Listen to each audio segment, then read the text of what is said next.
Hi all, this is Skate, and this is a video I promised on my social media a while ago.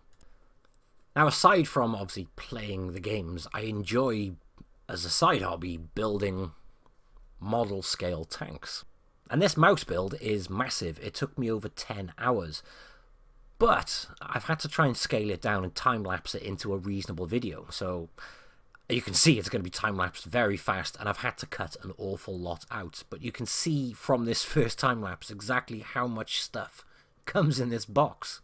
And I do recommend watching to the end, because towards the end is my favourite bit. That is when you do the detailing and the painting, which completely transforms it. Now, a quick note on that, how I've painted mine is not going to be to everyone's cup of tea. Some people would rather it be authentic, realistic, or exactly as the real mouse. I personally have tried to match the colour from World of Tanks and do some detailing in a similar fashion with scratches and some dirt, etc. as per the tank in game. Why? Because I love playing my tank in game, so to stick one on the shelf, which looks very similar, well, that's the goal I was looking for. So, forewarning, some people won't like the colouring choice, or the detailing for that matter, but at the end of the day, it is each to their own. But just to run through this first bit very quickly, it's the suspension build. It is ridiculous. There is so much suspension to build on this thing. And there is also a holy shed ton of workable track links. So right now we're building one suspension block, and I'm only going to include one suspension block in the video because I can't imagine you're going to want to see the same thing over and over again. And on top of that, it would take up a huge chunk of this video. But let me just run through this one that we are doing very quickly. So that's half basically of one complete suspension and wheel setup. Now you can see the other one just at the bottom of the screen there. And then they fit into this thing. Now, this part is a pig to do. But if you want to make it workable, then you have to do it. And you see this teeny tiny little pin? Yeah, I'll never be a hand model, by the way. But you see this tiny pin. What you've got to do is get a little tiny dab of glue on the end. Or cement. And I do mean a tiny bit. And then you've got to feed it through the gap on the top bit, through that track suspension setup, and into the other side to lock it in. And you've got to do that 24 times. So I'm just going to try and show it up close to the camera and give you an idea what it's like. But you've got to build these 24 times just for the wheels on a mouse.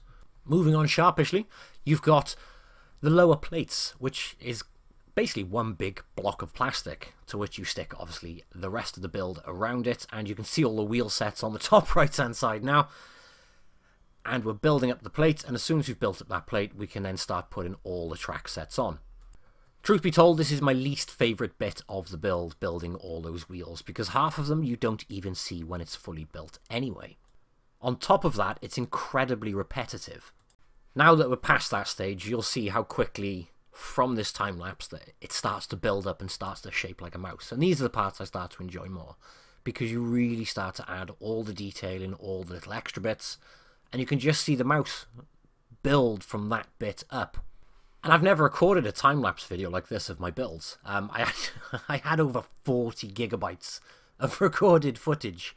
So trying to time-lapse that was glorious fun. So I'm going to do it a little bit better next time if you do want me to do one of these videos again. I'm actually building a Cromwell B replica next. And if you do want to see more like that, I'll make sure it's a better quality video and it's time-lapsed and recorded better. Also, if you want to know how I do certain things, obviously just drop me a message. I'm more than happy to reply, or I can make another video and explain how I like to do certain things. Because the reality is, especially when it comes to detailing, there is no right or wrong way. For example, I told my friend previously, when it comes to scratches on the side of a tank or wear marks on the tracks, I like to use a graphite pencil. And he laughed and thought that was ridiculous. But then he saw the tracks and he liked them. So it is literally each to their own. Different people will say that's a stupid idea. People will say I don't like that. But at the end of the day, who cares? It's on your shelf. You're the one who's got to look at it. You can see I'm checking the model out there to make sure everything is where it should be before we continue to build the rest of the hull. Now once the hull is done, it's straight onto the turret. The thing with the turret is the actual main frame of the turret just comes in 2 big plastic blocks, and then you add all the small things like the viewports and everything like that afterwards. Now, another thing I need to note, actually, is I cheated on the tracks. There is so much track, and you don't need half of it, because half is hidden underneath the hull. They give you enough track to go all the way around. However, I only made enough to go around, because at the end of the day, it's a static model. But I only make enough to go around from the front drive wheel to the rear wheel. You can't see up inside, so detailing that much track is a complete waste of time. And you'll see that in a minute, because there's so much track. The idea of being able to reduce some of it, which to be honest won't make a difference with a static model, yeah, that's the reason I do it that way.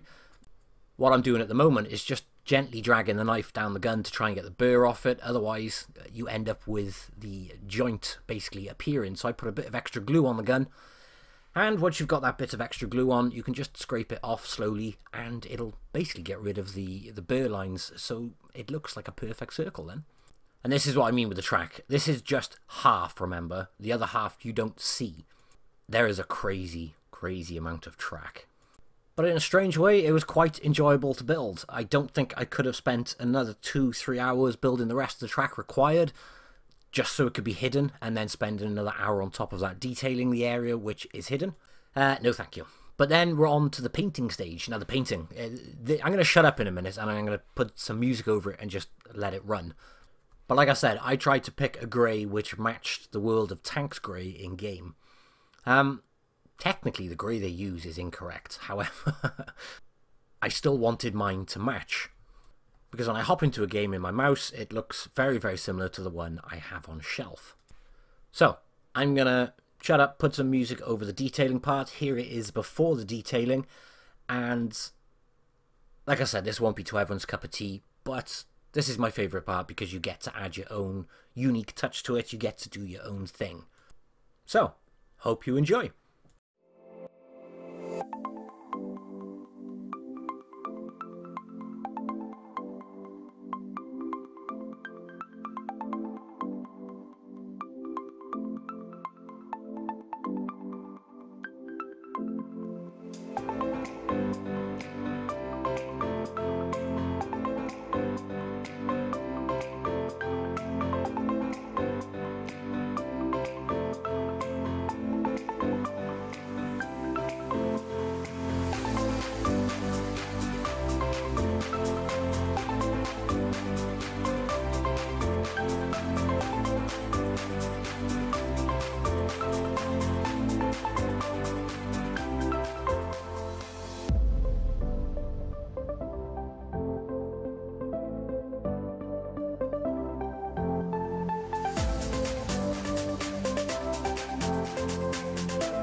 And that's it.